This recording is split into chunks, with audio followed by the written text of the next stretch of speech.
Muitas pessoas, elas pensam que as suas vidas, seus relacionamentos e o próprio mundo não têm mais jeito. Estão desanimadas, frustradas, deprimidas e tristes. Estampam um sorriso no rosto, mas a sua alma é triste, sua mente confusa, e tudo isso acompanha aqueles que perderam a esperança. São pessoas sem crença, sem fé e vazias, porque não podem ver o além. Milhares vivem sem esperança no dia de hoje.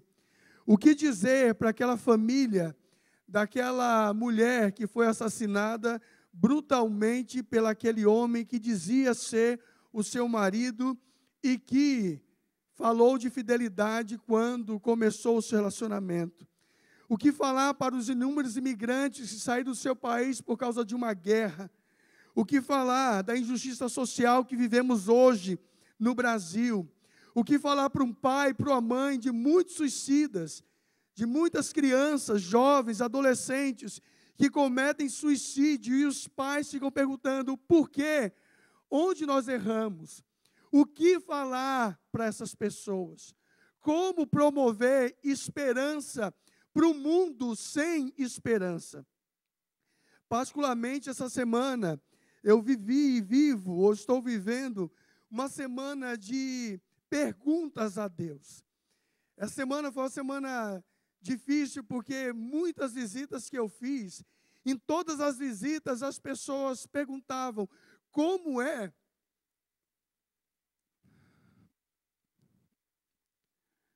Como posso ter esperança? Visitando um homem, e a esposa olhava e falava, pastor, como eu posso ter esperança com meu esposo com metástase? Saí daquela visita, fui para outra visita, e uma mulher em cima de uma cama, sofrendo dores terríveis, e ela perguntava, pastor, me dá esperança.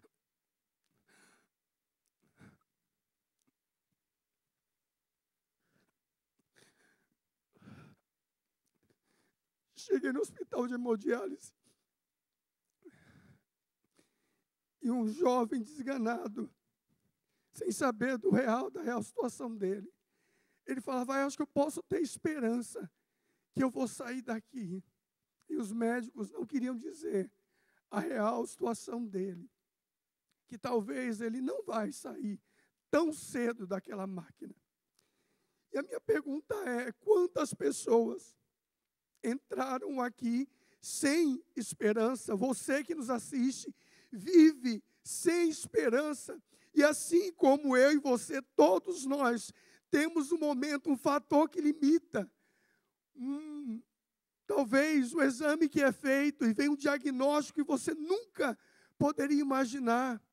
Talvez uma separação inesperada. Eu não sei qual é o teu problema, mas o fato é, o mundo carece de esperança. E ao me perguntar, quando eu, diante desses fatos, dos meus próprios dilemas e dos dilemas de milhares de homens e mulheres, eu também cheguei em casa e disse, Deus, eu preciso de uma palavra de esperança.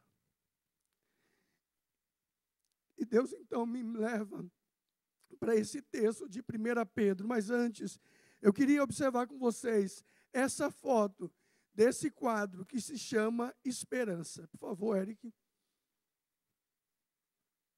Está aí este quadro, e ao contrário daquilo que a gente poderia imaginar, uma mulher sobre o globo terrestre, prostrada, curvada, meio que cega, tampando seus olhos, e na sua mão tem uma lira. E nessa lira chama a atenção um único elemento. E foi esse elemento que o pintor, quando começou a traçar, a riscar e a pintar este quadro, ele disse, isso aqui significa esperança. E o fato desse quadro chamar esperança é porque nessa lira existe uma única corda que não se quebrou. Uma única corda está ali dizendo, olha, há um fio de esperança para você. E tem uma música que diante do trono canta, mas é que é a expressão da Bíblia, que há esperança para você. Enquanto houver Jesus sobre a terra, há esperança para qualquer tipo de problema, situação ou caos. Eu quero dizer para você, há esperança em Jesus para você.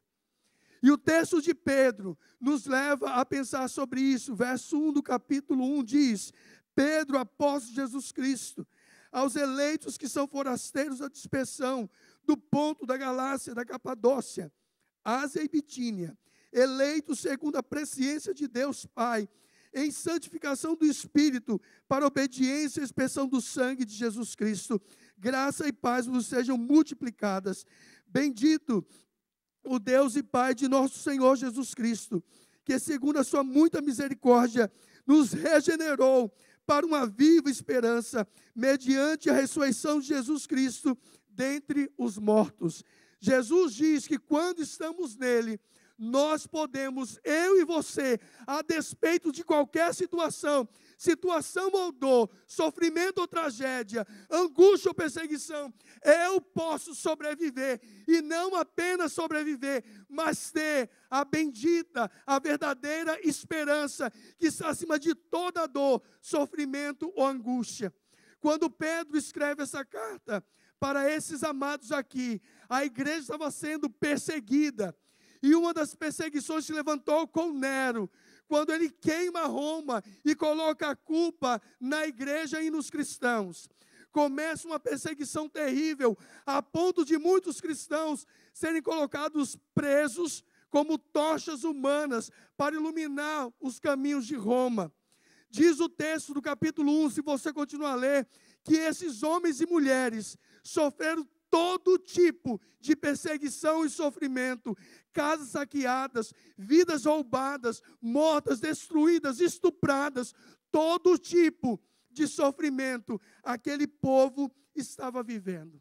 Mas ao contrário da carta de 1 Pedro, ser uma carta de dor, de sofrimento, é uma carta de consolo, que chama a mim e a você a dizer, olha, apesar de tudo isso, eu posso ter esperança. Então, meu convite para você nessa noite é, para de olhar para só o lado ruim. E tem muita coisa ruim acontecendo. Talvez você tenha tantas histórias aqui nessa noite, que poderia me contar também.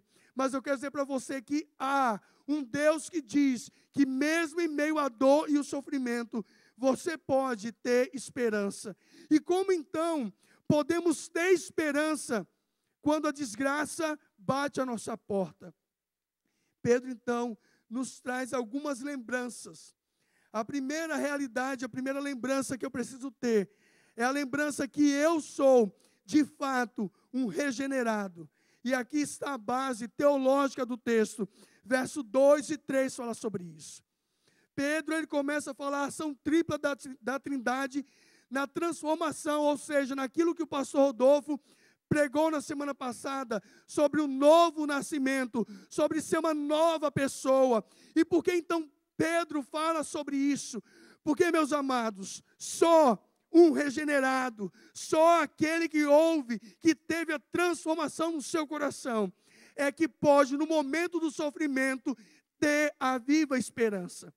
E Pedro, ele vai colocando a base teológica no Pai, no Filho e no Espírito Santo. Para você ser um regenerado, escute bem, para você ser um regenerado, você precisa crer na Trindade. Crer que Deus nos chama, crer que foi Jesus que morreu na cruz do Calvário.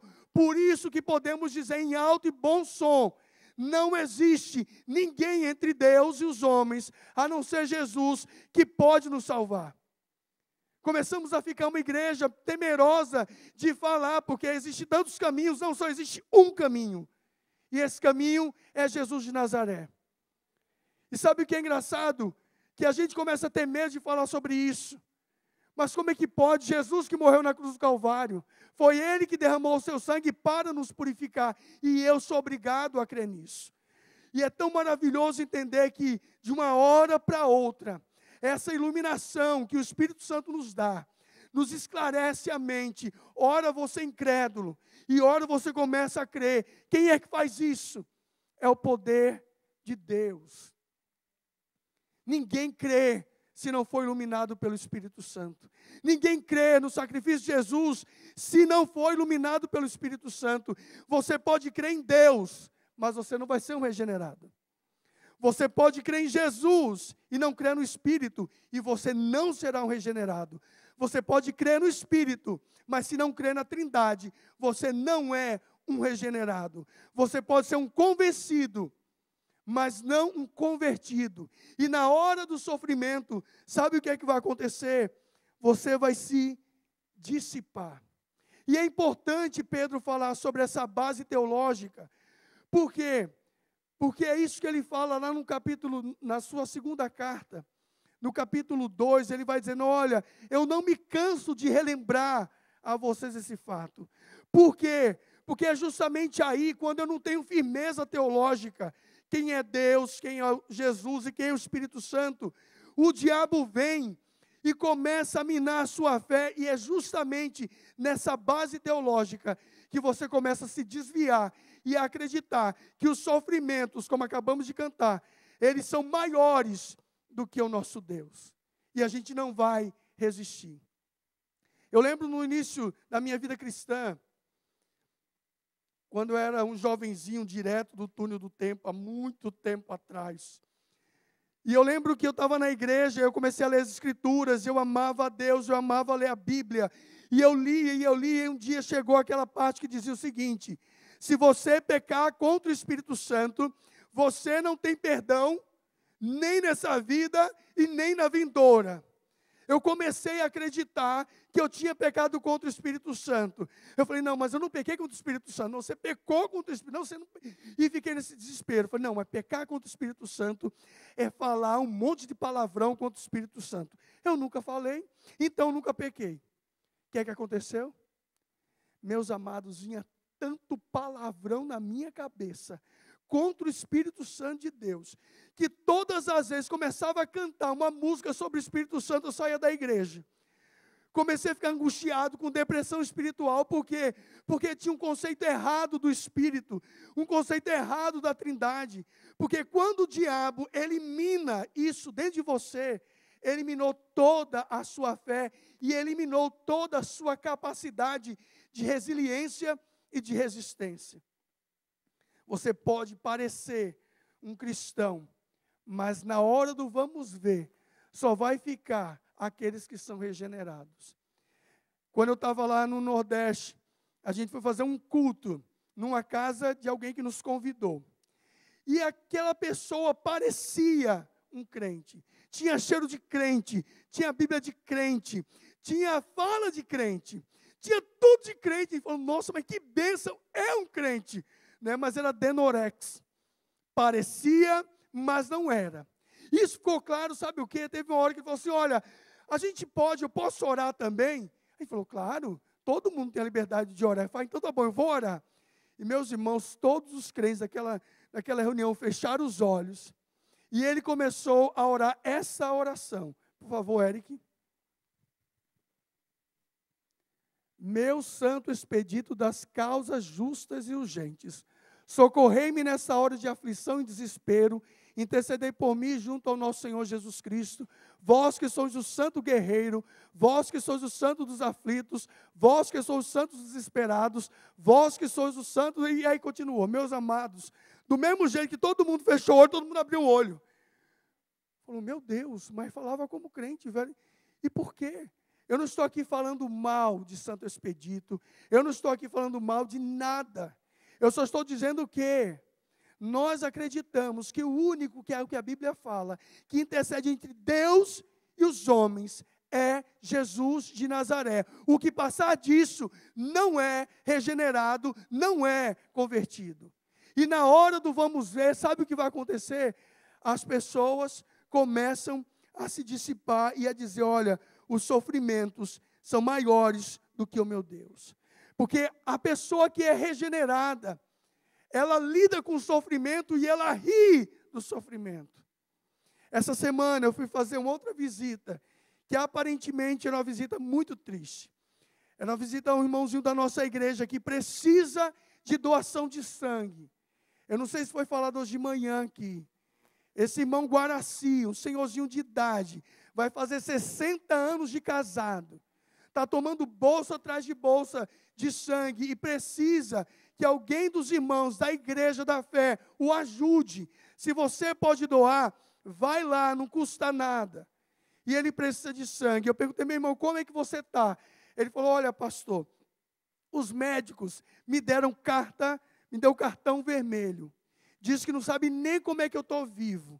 Minha pressão vive muito baixa, vivo tomando sangue direto, mas uma coisa é certa, quem são os médicos para me dar um cartão vermelho, se o dono da vida me dá a carta branca? Então eu vou continuar vivendo como o meu Deus quer, porque o regenerado, na hora da aflição e do desespero, ele consegue olhar para o que é eterno, e pode prover ou ver Deus agindo.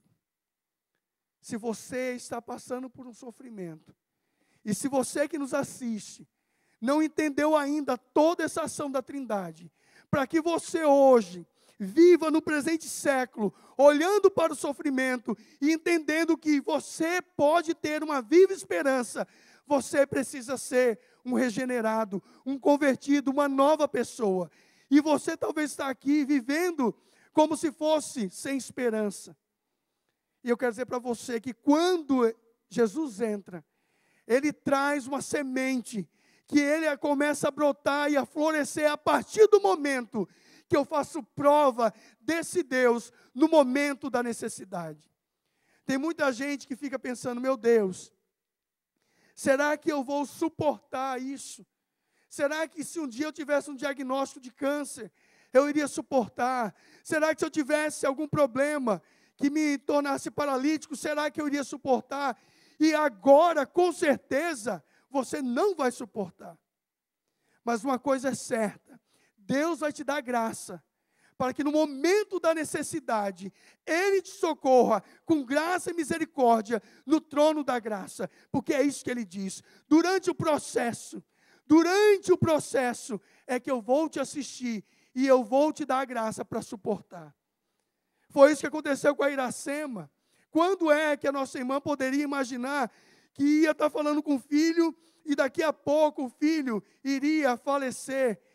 Como uma mãe vai dizer assim, como eu vou suportar perder um filho? Impossível. Mas a Iracema, quem tem vindo aqui nos cultos de terça, tem visto essa mulher aqui testemunhando e dando glória a Deus, porque apesar da dor, o Senhor tem levado ela ao desejado porto, tem dado a paz que excede todo entendimento. Só um regenerado pode ter essa condição. E quantos estão aqui passando por sofrimento e olharam para uma semente que vai além daquilo que a gente pode imaginar, que é a semente de Deus dentro de nós. Quando eu perguntei para Deus, como é que eu posso falar de esperança? Deus disse, olhe para dentro de você, não para você, mas aquilo que eu faço em você. E se eu faço algo de bom em você, as pessoas que me têm também terão essa condição de suportar e não sobreviver, mas de viver sobre a dor. E aí você pode perguntar, meu Deus, será que eu sou um convertido? Será que eu nasci de novo? Porque é algo tão subjetivo, é algo tão complicado. E Pedro, ele vai dizendo, como você pode ter certeza? É outra lembrança. E eu quero trazer apenas duas aqui, porque eu quero que você saia daqui dessa noite, sabendo que você é um convertido. Se eu perguntar para você, você é alguém que foi regenerado? Você tem convicção disso? Se hoje você morresse, você tem certeza da sua salvação? Porque é algo muito subjetivo. Como é que eu posso dizer que alguém é salvo e outro não é salvo? Não posso. Mas existem algumas características que validam a vida daquele que sofre. E Pedro, ele mostra duas características e ele traz então essa lembrança do teste da regeneração, que é a base prática. O primeiro teste é, nos versos 22 do capítulo 1, ele diz, tendo purificado a vossa alma pela vossa obediência à verdade, tendo em vista o amor fraternal não fingido, amai-vos de coração uns aos outros ardentemente. primeiro teste aqui é o teste da qualidade do amor. O amor não é qualquer. Desejai é um imperativo. Você não tem essa capacidade. Mas desejai de que forma? De forma ardente. O que? Amar os meus irmãos. O que significa isso? Amar de forma ardente é diligente, determinada, né? Colocando a pessoa como alguém de grande importância. Tem gente que entra ano e sai ano, e Pedro diz o seguinte, que quando eu evidencio essa característica, eu estou dizendo na minha vida que eu sou alguém regenerado. Quando eu entendo que é na igreja, apesar de pessoas pecadoras, cheias de traumas, cheios de problema, de recalque e repressão, tudo junto e misturado, é aqui na igreja que Deus faz um milagre, um rebuliço. E é aqui que começa a ter cura. E quanto mais diz Hebreus, que a gente vai passando por perseguição e prova, mais distante da igreja a gente começa a ficar. E Pedro diz que o regenerado é o contrário. O regenerado, ele busca a comunhão. Ele ardentemente, ele quer a comunhão. Outra característica aqui, está no verso, quando diz Pedro, que eu também devo, no capítulo 2, ardentemente ter amor pela palavra. Amor ardente pela palavra, capítulo 2, versos 1 e 2. O genuíno leite. A minha pergunta é, nem precisa responder. O que arde o seu coração? O que de fato faz arder o seu coração é a palavra de Deus. Você tem sede pela palavra de Deus. Salmo capítulo 1. O seu prazer está na lei do Senhor. E uma vez eu até falei explicando o que significa prazer na lei do Senhor. Lembram disso? Acho que foi de manhã. E prazer é aquilo que enche a tua boca de água. Lembram disso? E aí eu falei assim, o que é que enche a boca de água de muita gente? É ouvir aquele sonzinho do Coca-Cola. Aí enche a boca de água. Para mim está amarrado, né? Longe de mim, isso é uma seta do maligno. Agora, o que é que enche a minha boca de água? Como eu sou pobre, quando eu vejo aquele estralado ovo frito, enche a minha boca de água. E eu sinto maior vontade. Quando você olha para a Bíblia, você enche a boca de água. Você tem um amor ardente pela palavra que te leva a ler a palavra constantemente. Vou dar mais um exemplo. Não precisa responder. Quantas pessoas agora estão usando o seu celular e não deveria? Um monte. Eu sempre falo que era bom que tivesse um raio ou que o celular pulverizasse, né, e queimasse a mão do abençoado. Né? Por quê? Porque vai usando. Isso é um amor ardente. Por quê? Porque mesmo estando fazendo outra coisa, o que é que você não deixa? Deixa eu dar uma olhadinha no celular. Para quê? Tu não é tão importante quanto Deus. Você está em casa, está conversando em família, o que é que acontece? Está aquele bendito celular, você está conversando com a pessoa está assim. Né? É bom que esse raio também em casa, na escola, todo lugar. E por quê? Porque isso é um amor ardente. Eu toda hora estou olhando para o quê? Para o celular. É a mesma coisa que eu faço com a Bíblia? Você faz isso com a Bíblia? Você está conversando em casa e você só dá licença, vou estudar a Bíblia. É isso que você faz. Tem visita em casa, tu não pega o celular e começa a olhar para o celular mal educado. Não é? Mas tu pega a Bíblia e, nossa, eu vou ver um pouquinho mais porque está muito bom. Quer ver um amor ardente que a gente tem? Não vou perguntar quantos aqui assistem série, né, da Netflix, né? Tá aí todo mundo tem uma série. Até então, até semana passada, eu estava livre disso. Até que eu fui pego por uma série chamada Alienista. E eu, toda vez que vai terminando um capítulo, não, quero ver o outro. Esse dia eu fui dormir 4 da manhã. Ai, pastor, você também faz isso. Para de acusar e jogar a primeira pedra. 4 da manhã. assistir. Imagina você passar a trilogia Senhor dos Anéis. Meu Pai do céu, há de eterno e nunca mais terminou, e vai e volta, né? E você assiste, não posso perder, né? E assiste Star Wars, e assim, não é isso. Isso se chama amor ardente. Faz você não perder, você querer ver, você querer estar envolvido. E é isso que Pedro fala de forma bem prática. Olha, você tem amor ardente pelos seus irmãos? Você tem amor ardente pela palavra? Talvez você deveria olhar e dizer, olha, deixa eu ver como os bereanos.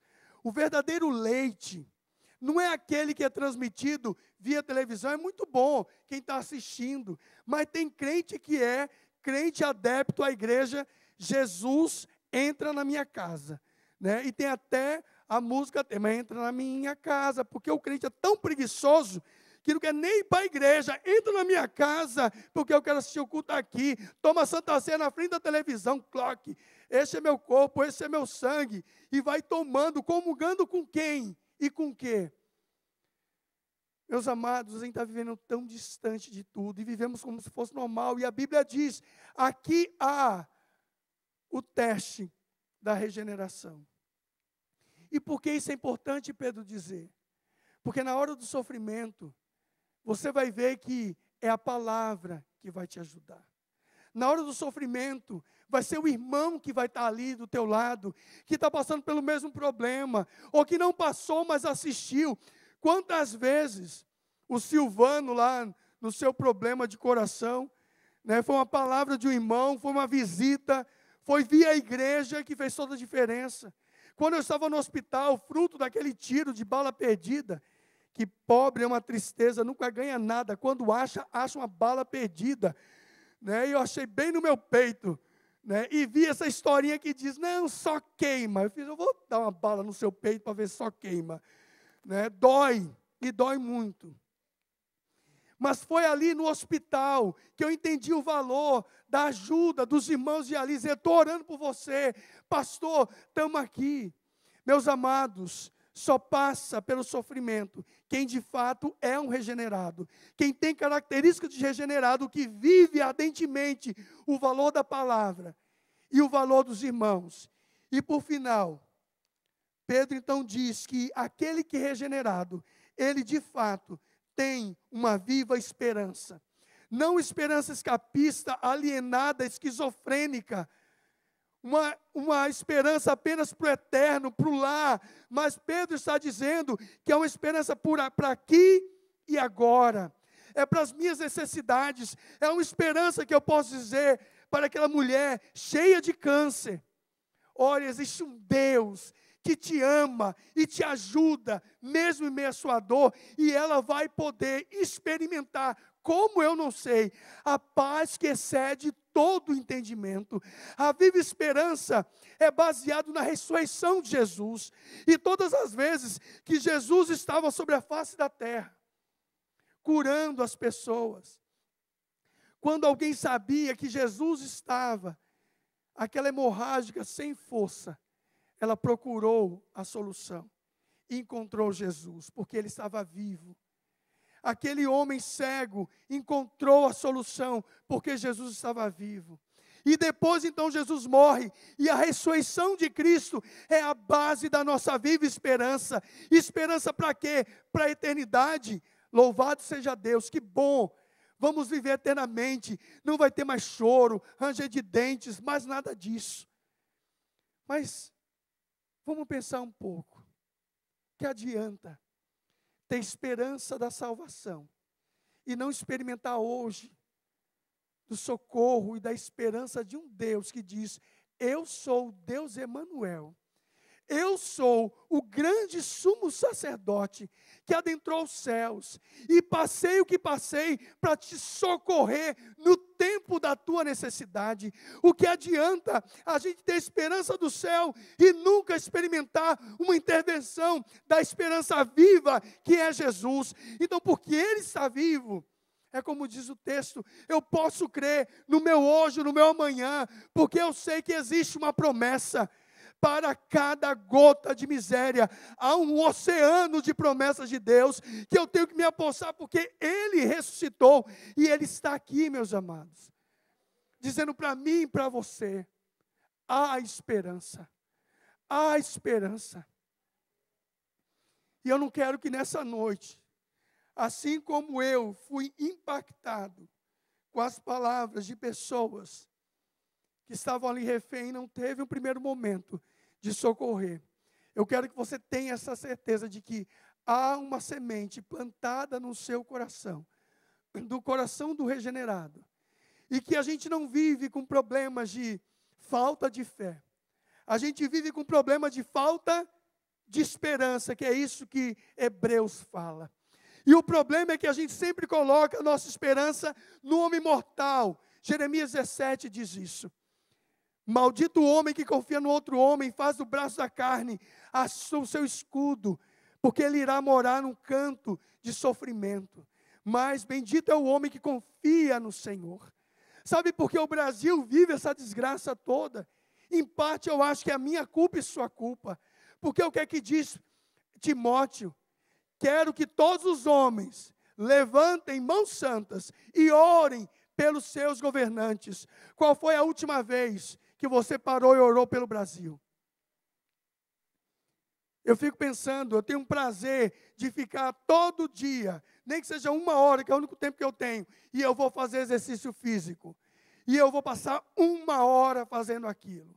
Aí eu tenho o maior prazer de passar um tempo comendo comida boa, sem glúten, sem refrigerante, que é isso que Deus quer para todo mundo.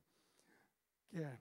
Mas você também tem uns que dizem, eu gosto de andar de bike, eu não gosto de ir para academia. Né? Aí anda de bike horas a fio. Outros vão e fica também, não ando de bike, não vou para academia, passou, mas jogo bocha. Né? Vou jogar bocha. E fica horas a fio. Aí as mulheres dizem, não jogo bocha, não ando de bicicleta, não vou para academia. Mas você, quando vai se arrumar, misericórdia. 1 hora para tomar banho. Haja água.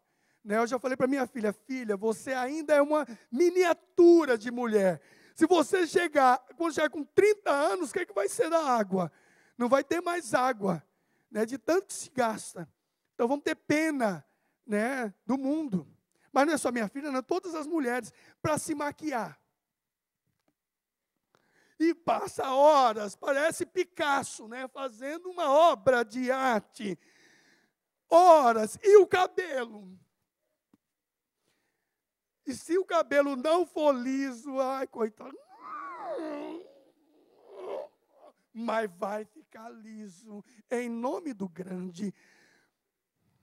Por quê? E são horas que se gasta, jogando na academia, jogando bocha, se arrumando.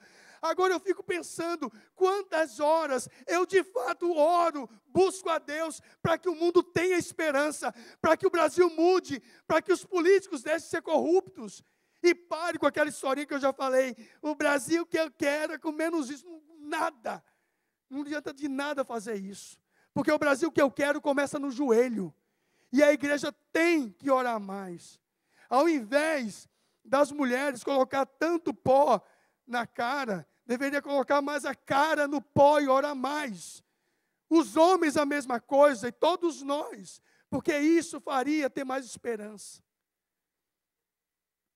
Pedro diz, mesmo vocês vivendo toda essa atrocidade, toda essa desgraça, vocês não precisam ter uma esperança morta, que é olhar para o homem como a solução.